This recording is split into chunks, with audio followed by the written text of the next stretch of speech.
से आ रही है, जहां पर पिथौरागढ़ में भूकंप के झटके, तेज झटके यहां पर महसूस किए गए हैं। रिएक्टर स्केल की बात करें तो 4.0 यहां पर तीव्रता जो है वो मापी गई है। तो इस वक्त की बड़ी खबर आपको बता रहे हैं। हालांकि इस पूरे मामले को लेकर अभी तक जानकारी सामने नहीं आ पाई है कि कौन कौन से ऐसे इलाके हैं जहां पर भूकंप के झटके महसूस किए गए हैं पिथौरागढ़ के अलावा। और तीव्रता जो है वो इस बार कह सकते हैं कि सबसे पहले पता चल गई है 4.0 यहां पर तीव्रता रही है। लेकिन साथ ही अभी तक खबर निकलकर सामने नहीं आ पाई है कि इस दौरान किसी की जनहानि हुई है नहीं हुई है। उसको लेकर लगातार अभी रिपोर्टर जो है अपडेट जुटाने में लगे हुए हैं। लेकिन इस वक्त की बड़ी खबर आपको बता रहे हैं उत्तराखंड से, जहां पर भूकंप के झटके महसूस किए गए। आप टीवी स्क्रीन पर देख सकते हैं पिथौरागढ़ के अलावा भी और कौन कौन सी ऐसी जगह है जहां पर भूकंप के झटके महसूस किए गए हैं। लेकिन एक अच्छी खबर इसमें हम आपको ये बता सकते हैं कि जिस तरीके से प्राकृतिक आपदा से लगातार उत्तराखंड जूझता हुआ नजर आ रहा है, तो इस बीच जो भूकंप के झटके महसूस किए गए इसमें किसी तरह के कोई नुकसान की खबर सामने नहीं आई है।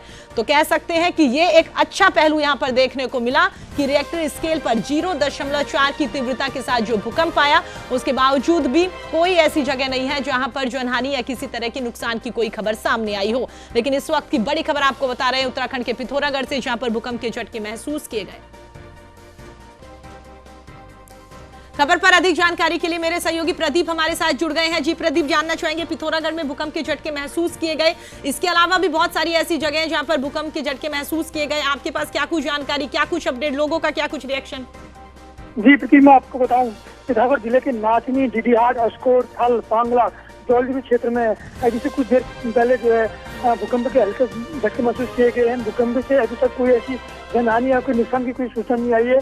लेकिन भूकंप की झटके आने के बाद प्रशासन पूरी तरह से अलर्ट हो गया। प्रशासन ने पुलिस सहित आपदा विभाग को पूरा अलर्ट कर दिया है। अभी से कहीं से भी कोई नुकसान की सूचना प्राप्त नहीं हुई है। जी। इसके अलावा जिस तरीके से अभी तीव्रता की बात करें प्रदीप, तो 4.0 है, तो कहीं ना कहीं कह सकते हैं कि ठीक है, बहुत हाई नहीं थी, लेकिन उसके बावजूद भी इसे कम नहीं आंका जा सकता। और जिस तरीके से उत्तराखंड की बात करें तो प्राकृतिक आपदाओं का जैसे लगता है जैसे गढ़ बन गया। जिस तरीके से पहले अभी चमोली की बात करें, रेणी की बात करें, वहां पर जिस तरीके से ग्लेशियर फटने के बाद में हालात बने हैं, तो लगातार उत्तराखंड में प्राकृतिक आपदा तो देखने को मिल ही रही है। बची कुची कह सकते हैं कि इस तरीके से जो उत्तराखंड में भूकंप के झटके आ रहे हैं, इस तरह की खबरें आ रही हैं, उससे और लोग डरे हुए हैं। जी, मैं आपको बताऊं, कहने कहीं हमारा जो पिथौरागढ़ जिला सीमांत क्षेत्र ये भूकंप की दृष्टि से पहले से अति संवेदनशील रहा है।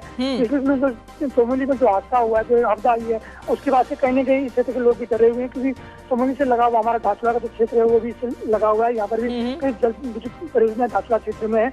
आज भूकंप आने के बाद लोगों में एक बार बना हुआ है। जी प्रदीप, जिस तरीके से आपने बताया कि वाकई भूकंप की दृष्टि से काफी संवेदनशील इस एरिया को माना जा रहा है, उसके बावजूद अगर बात करें तो प्रशासन की ओर से तो खास इंतजाम यहाँ पर किए गए होंगे। भूकंप के प्रशासन ने जो कर दिया गया, जो उनके जुड़े हुए जो पुलिस है, आपदा है, उनको टीम है, उनको कर दिया गया। और पूरी टीम जगह जगह इनकी सूचनाएं एकत्रित कर रही है, कहीं कोई नुकसान या कोई आघात तो नहीं हुआ है। प्रदीप, लोगों से बात हुई है, उनका क्या कुछ रिएक्शन है, क्या कुछ कहा, उन्हें कैसे पता चला भूकंप आ रहा है? वहां पर लोग बाहर निकले होंगे अपने घरों से। जब भूकंप आया तो लोग कोई घरों में थे, कोई छत में बैठे हुए थे। जैसे भूकंप आया तो लोग घरों से बाहर को निकले, लेकिन कहीं पर कोई हताश की सूचना तक नहीं आई है।